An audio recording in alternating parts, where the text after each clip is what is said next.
Assalamualaikum warahmatullahi wabarakatuh. Sahabat semuanya, memilih ikan itu tentu penting dalam sistem aquaponik ini. Dan sebenarnya hampir semua ikan boleh kita gunakan dalam sistem aquaponik, asal ikannya tentu ikan yang besar, ya. Jangan ikan-ikan kecil seperti sudah saya terangkan dalam video saya sebelumnya, bisa disimak ya. Tergantung motivasi kita dalam memelihara ikan itu. Apakah untuk hobi ya, untuk senang-senang hiburan saja, atau untuk konsumsi pribadi maksudnya, untuk rumah tangga saja, atau untuk dijual. Nah, tiga hal ini menjadi penting kita terapkan dalam menentukan ikan apa saja yang akan kita pelihara dalam sistem aquaponik ini. Yang pertama, untuk dijual. Semua ikan konsumsi yang memang dibudidayakan untuk dijual dapat dijadikan atau masuk sistem ini. Lele, patin, gurame, nila, ikan gabus, semuanya bisa. Ikan-ikan ini biasanya dipelihara dengan skala yang lebih besar, padat tebar, dan harus dengan target ekonomi tertentu. Sebab, jika salah perhitungan, maka modal besar malah akan berujung rugi. Nah, penggunaan sistem aquaponik sangat membantu dalam sistem padat tebar ini. Maka, pembuatan kolam yang dilengkapi dengan filterisasi yang tepat tentu sangat membantu. Sebab, tanpa sistem aquaponik, maka proses filterisasi tidak akan berjalan dengan maksimal. Beberapa ikan seperti lele, gurame, dan patin sebenarnya tidak perlu sistem filterisasi. Di dalam kolam dengan tebaran jumlah bibit normal, pemberian pakan normal, maka ikan dapat berkembang dan tumbuh baik walaupun tanpa sistem filterisasi. Misalnya saja kolam ukuran 1 x 3 meter dengan kedalaman 50 cm. Jika dimasukkan bibit lele 75-100 ekor, maka belum diperlukan filterisasi. Atau patin dengan kolam yang sama dengan 50 ekor. Atau gurame dengan jumlah yang sama. Cukup kolam itu saja. Hanya saja diperlukan filterisasi alami berupa tumbuhan air. Bisa apu-apu, lotus, teratai, dan yang terbaik itu eceng gondok. Penggunaan tanaman air itu sebenarnya sudah masuk ke sistem aquaponik, yakni penggabungan dua kultur, budidaya perikanan dan pertanian sekaligus. Bisa saudara, sahabat semua simak video saya sebelumnya tentang ini. Hanya saja, penggunaan tanaman seperti eceng gondok masih merupakan pemanfaatan satu fungsi saja. Fungsi utamanya hanya untuk memelihara kebersihan dan netralitas air. Bahkan banyak yang menganggapnya gulma. Padahal, eceng gondok ini punya banyak fungsi. Eceng gondok juga bisa mengurangi racun dalam air. Ia bisa juga menjadi pakan ternak dan bahan baku untuk kerajinan. Sahabat semuanya, bagi sahabat yang memelihara gurame di ruang terbuka yang penuh sinar matahari, harap hati-hati ya. Dalam sekejap, ikan bisa mati. Gurame sangat sensitif pada suhu panas. Nah, salah satu cara mengantisipasi suhu panas adalah dengan menebar eceng gondok di kolam. Ya, bisa kita biarkan eceng gondok itu berkembang terlebih dahulu sampai benar-benar menutupi kolam dan dapat melindungi air dari sinar matahari. Atau kolamnya cukup dalam ya, sehingga sinar matahari langsung itu tidak sampai membuat air menjadi panas. Nah, ini perlu kita ukur dulu suhunya ya, hati-hati kalau memang kolamnya dangkal, kemudian terpapar sinar matahari langsung dari pagi sampai sore, ini berbahaya bagi ikan, terutama gurami tadi ya. Jadi eceng gondok kalau memang kita terapkan di sini, dia memiliki manfaat ganda sebagai penetralisir panas dan penetralisir racun dalam air, dalam hal ini amonia. Kita kembali ke sistem filterisasi. Bagaimana pada kolam padat tebar? Jika ikan padat tebar, maka filterisasi menjadi wajib. Sebab jika sirkulasi air tidak terjadi, maka amonia di dalam air bisa meracuni ikan. Filterisasi merupakan upaya untuk mengantisipasi racun dari amonia itu. Tumbuhan menjadi filter biologisnya.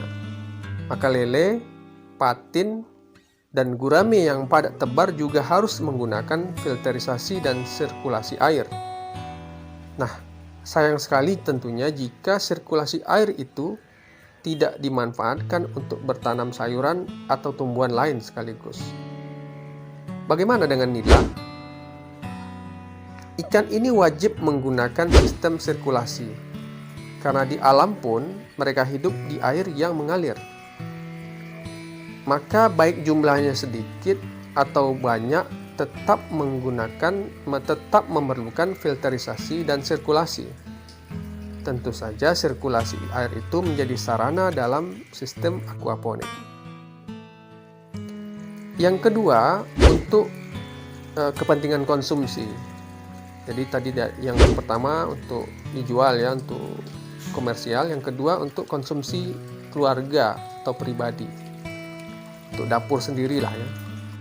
Ikan untuk keperluan konsumsi ini biasanya dipelihara tidak terlalu banyak ya. Maka kolam yang diperlukan pun biasanya kolam-kolam kecil. Tujuannya agar tidak terlalu merepotkan saat pemberian pakan, memelihara air, dan panennya.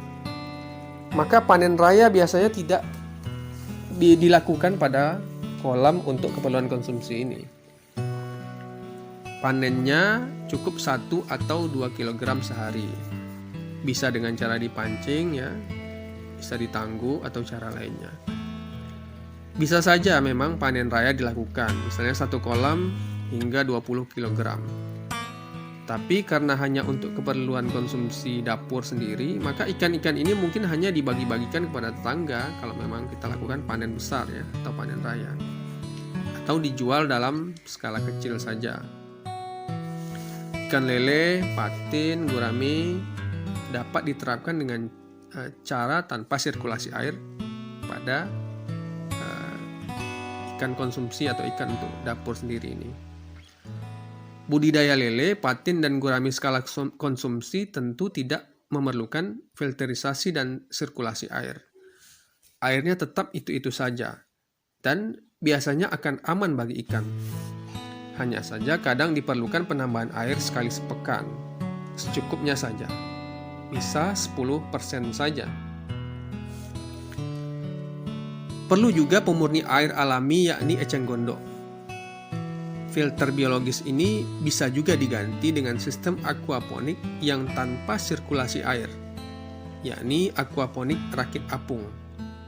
Jadi sudah langsung ada penerapan sistem aquaponik di sini. Sementara ikan nila tentu punya treatment khusus yang berbeda. Harus dengan sirkulasi air tentunya. Ini kita manfaatkan sebagai sistem aquaponik. Panen secara bertahap menjadi penting di sini untuk menjaga nutrisi air bagi tanaman. Saya sendiri panen nila biasanya hanya 1 kg dengan 4 atau 5 ekor. Kadang pernah 2 kg atau 3 kg. Jadi ikannya tetap ada di kolam untuk menjaga keseimbangan nutrisi air bagi tanaman. Atau dalam satu sistem aquaponik kita terapkan beberapa kolam. Saya punya 3 kolam sekaligus dengan 1 mesin pompa air. Hanya saja 1 kolam belum difungsikan. Jadi kalau 1 kolam dipanen habis, maka kolam lainnya masih ada ikan. Tujuannya tentu untuk menjaga keseimbangan nutrisi dalam sistem aquaponik ini. Ketiga, untuk hobi atau hiburan. Nah, ikan-ikan untuk hobi biasanya tidak pada tebar. Biasanya ikan-ikan ini agak rewel ya, manja, perlu perawatan lebih. Koi contohnya. Koi harus memiliki sistem filterisasi dan sirkulasi air. Wajib hukumnya. Jika mati listrik lebih dari 6 jam dan pompa air tidak berfungsi, maka koi bisa mati. Sirkulasi air ini bisa kita manfaatkan sebagai sistem aquaponik. Koi saja cukup untuk bisa diterapkan dalam sistem aquaponik, dan ini sudah terbukti. Saya sendiri awalnya menerapkan hanya koi saja, tapi kemudian ya saya tambah dengan beberapa ikan lainnya. Sebab saya menggunakan kolarium alias kolam plus akuarium. Koi itu indah jika dilihat dari atas kolam, tapi terlihat biasa dari samping. Nah, ikan-ikan lainnya seperti gurame merah justru terlihat indah dari samping. Jadi kombinasi ini yang kemudian saya buat, maka tidak hanya koi. Dulu kolam ini hanya koi saja, tapi sekarang sudah saya tambah dengan beberapa ikan lainnya.